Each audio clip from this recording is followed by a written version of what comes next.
સાવી પ્રેમ બાઈસાના રહસ્યમય અને ચોંકાવનારા મૃત્યુ વિશે એક એવા આધ્યાત્મિક ગુરુ જેમના મૃત્યુએ પોતાના પાછળ અનેક સવાલો છોડી દીધા છે.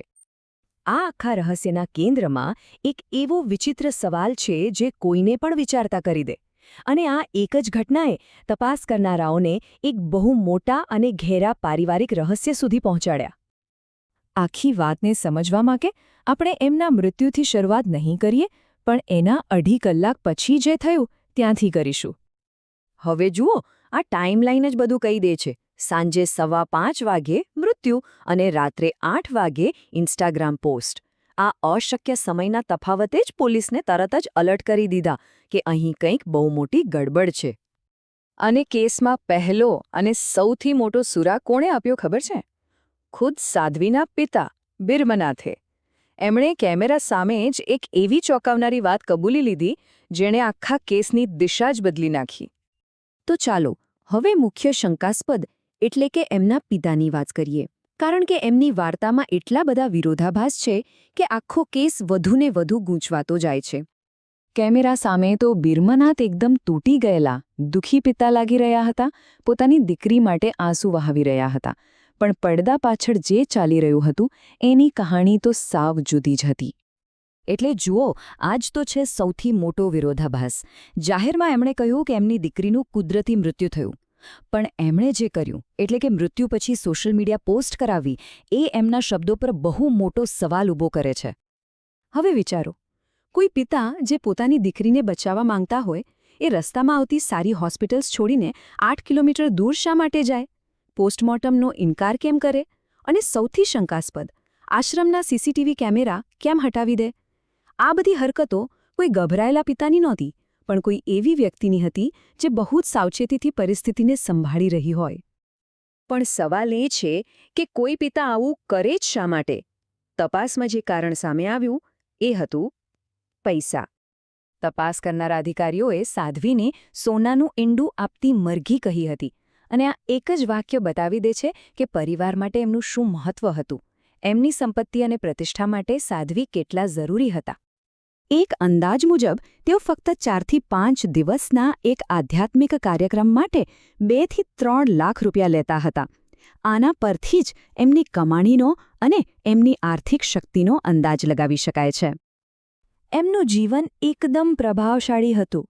એપલ વોચ પહેરતા, લેટેસ્ટ આઈફોન વાપરતા, બાબા રામદેવ જેવા મોટા લોકો સાથે એમના ફોટા હતા, શંકરાચાર્ય જેવા મોટા ગુરુના આશીર્વાદ પણ એમની સાથે હતા. અને એમની જ સફળતાના આધારે એમના પિતા, જે પહેલા ટ્રક ડ્રાઈવર હતા, એમણે પોતાનો આશ્રમ ખોલ્યો હતો. બધું બરાબર ચાલી રહ્યું હતું, પણ પછી એક એવો વિવાદાસ્પદ વિડીયો સામે આવ્યો જેણે આખું સામ્રાજ્ય બરબાદ કરી નાખવાની ધમકી આપી.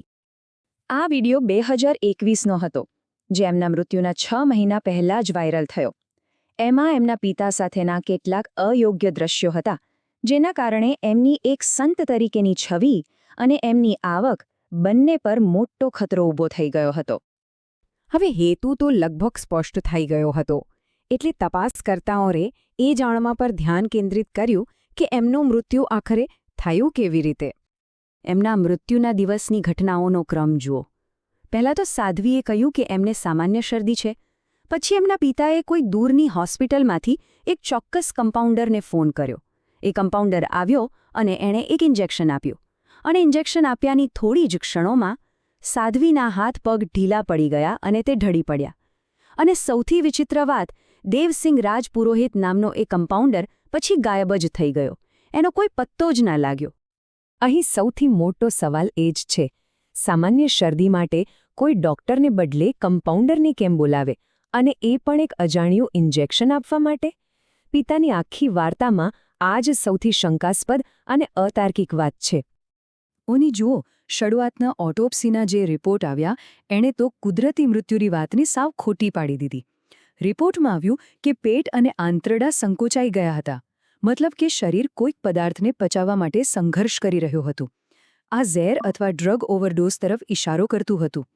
સ્પષ્ટ હતું કે મૃત્યુ અત્યંત અકુદરતી અને પીડાદાયક હતું. તો ચાલો હવે અંતિમ ભાગમાં જોઈએ કે આ બધા પુરાવા ભેગા મળીને કઈ તસવીર બનાવે છે. હવે આખા કેસને એક સાથે જોઈએ. પિતાએ મૃત્યુ પછી ઇન્સ્ટાગ્રામ પોસ્ટ કરાવીને આખી કહાણીને કંટ્રોલ કરવાની કોશિશ કરી. નજીકની હોસ્પિટલો છોડીને દૂરની હોસ્પિટલ પસંદ કરી. એમની પાસે એક મજબૂત આર્થિક કારણ પણ હતું. એમણે જ એ ચોક્કસ કમ્પાઉન્ડરને બોલાવ્યો જેણે જીવલેણ ઇન્જેક્શન આપ્યું. અને છેલ્લે સુરક્ષા કેમેરા હટાવીને પુરાવા પણ નષ્ટ કર્યા.